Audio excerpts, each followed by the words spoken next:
Me and Khalees on the beach having fun. Her cell rung 911, it's Godson. I don't wait, I just wait till they really ready. Told Usher I got it bad for chili.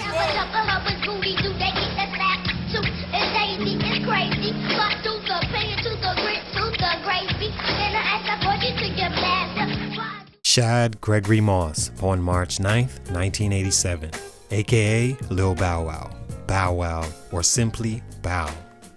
To answer the question of this video's title, Has Bow Wow Fallen Off?, we have to understand where a person's growth level was to say he or she has fallen off. Then you have to ask yourself, well, what does falling off even mean? Because Elon Musk falling off would be Jay-Z's net worth 50 times. Jay-Z falling off would be most people's lottery ticket.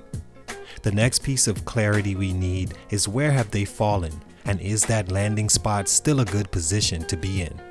In this case, to answer all those important questions at once, we'll keep it simple and focus on the music. Has Shad Moss, Bow Wow, fallen off as a musician? And to me, what were the 3 growth stunts of that fall off? Thank you guys for watching. Let's get into it. It's your boy JC Stunted Growth. Ash, get it, man.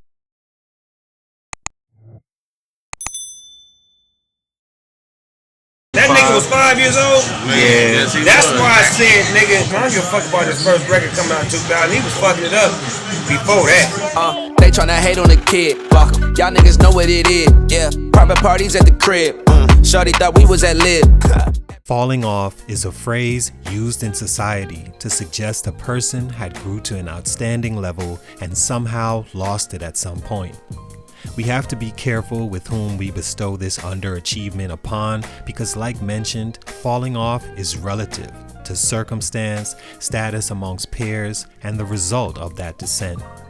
Lil Bow Wow, to help you understand his growth in the music industry, was a child star that got his first taste of the entertainment world at the young age of 5 years old, performing his first concert in 1993.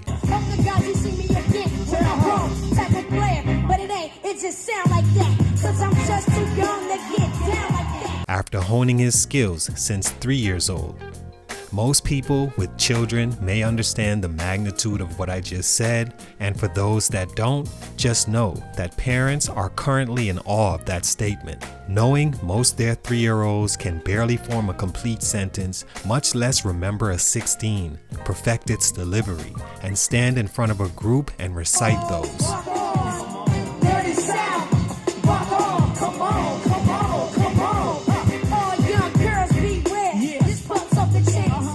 It's safe to say that Shad Moss was a different breed.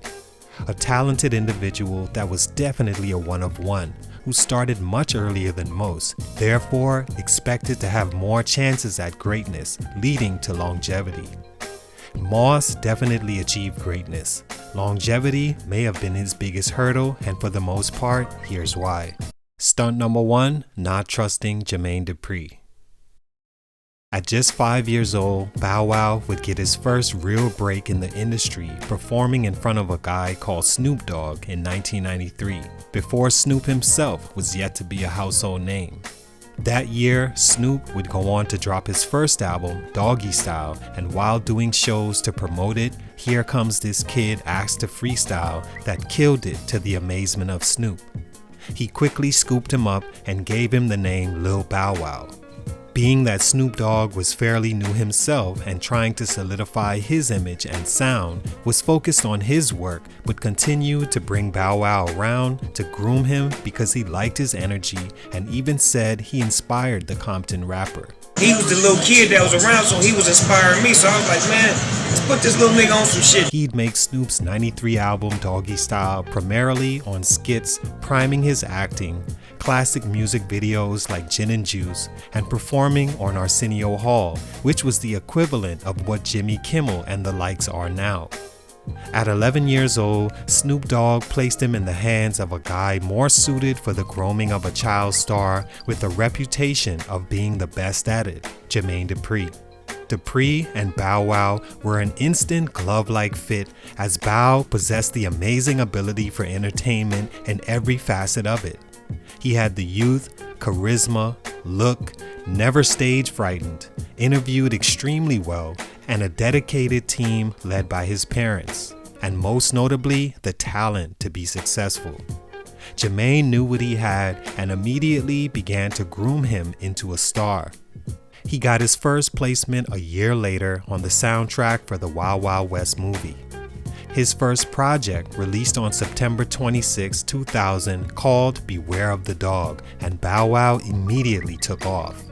He was literally the first of the new 2000 era to champion the child star rapper, to which some may say he was what you would call an industry plant in today's vernacular. And I agree. Although it has a negative undertone of you not deserving being planted and connections are all that got you there, that couldn't be more false in Shad's case. His parents worked extremely hard to place him in places he could connect, and Bow Wow indeed was blessed with a unicorn of a gift. Not just anyone could have done what he did. I still remember his impact being around the same age and being amazed at how fast and precise he could rap while also having the young girls literally crazy over him. The first I'd seen of my generation.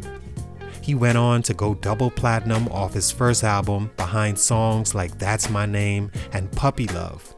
His second album, Under Dupree and So So Def, released in 2002, called Doggy Bag, and also saw platinum success. Around this time, Lil Bow Wow changed his stage name to just Bow Wow in an attempt to differentiate himself from all the Lils, as he called it. His next order of business was to leave the underwing of Dupree, who throughout his career has always had an on and off relationship with Moss. I think Bow Wow felt he couldn't shake the little boy image he wanted to while being under Dupree, who groomed him to be that had he stayed with Jermaine. He released his third album, the first with the new name and first without mentorship of Jermaine Dupri. It had success, went gold, and even had some of my favorite Bow Wow tracks on there to date in My Baby and Let's Get Down, but it didn't perform as well as the first two releases. Bow Wow decided to get back with Dupree for his fourth album, Wanted, and the two made magic again on the #1 song, Let Me Hold You, and went platinum. Off and on throughout his career, he'd go through these creative differences with JD, and every time it proved to cost him in some way. At 16 and looking for a different image, he signed with Cash Money Records, but never released an album under the imprint. Jermaine Dupri always had a vision for Moss, and I think him not following to a T and taking moments away and firing Dupri, as Amarion once put it, stunted his eventual growth, and his direction and sound took a hit. Bow Wow was good enough to be one of the best artists ever in hip-hop, not from his skill as a rapper, but where he could have taken the game with the full package of talent he had. Stunt number 2, direction. Like any child star, you will soon be faced with having to grow up. Along with that growth, dealing with your fans growing along with you is important. To simply put it, Bow Wow's fan base didn't particularly connect to his new sound and image, as he was still basking in the younger audience while being at the age his image as a rapper and gaining older respect was too important. He began putting out mixtapes filled with this mixture while not connecting to one particular side of the age scale, and this caused his core audience, who were transitioning into listening to music a little closer to their age, to become reluctant to entertain his newer sound. This was due a lot to the direction of his music becoming unfamiliar to them and what he was known for. After 2009 and signing with a few labels that didn't curate a perfect transition for him, he fell into a space where his audience no longer requested his music, leading to that year being the last of his stay as a hip-hop bright spot. He began to focus on his acting in the TV and hosting world, to which he had great success. Musically though, without direction or where and how to transition, you can say he fell off. Stunt number 3, negative press. Around 2012, Moss began to get a lot of negative press that continued into as recent as 2021. In 2012, he was the subject of child support and being a deadbeat father, claims of him going broke, to him beginning to be clowned for things said and done mainly on social media. In 2016, he made a statement that he didn't connect with the fight of civil rights because his heritage was mixed and that he wasn't full black. This led to him being targeted for his tweets and voice in the newer generation as a guy whose word wasn't to be taken seriously. Then followed the Bow Wow challenge in 2017 that sparked meme after meme of people imitating Bow Wow's lying about his grandiose lifestyle, making claims that he was doing better than he actually was. This negative press sealed Bow Wow's fate in music, with no one now paying attention to it, not feeling it to be genuine anymore, which left the music at this point completely irrelevant. That's sad because I think he's still making good music. It's just no one seems to care for that sound coming from him. It's like he never really chose a lane and perfected that. Instead, he attempts to jump in whatever lane he can to look and even sound like what's hot, and fans just aren't that bought in. All in all, Lil Bow Wow, or whatever he wants to be known as, has had a pretty solid career. Great success young, great acting phases, with Rollbound still being one of my all-time favorites, and longevity as an entertainer, even if a lot of it has been spent in everything but great music. He's released some classic songs and has been a fixture in hip-hop over that span, and is at least respected for that.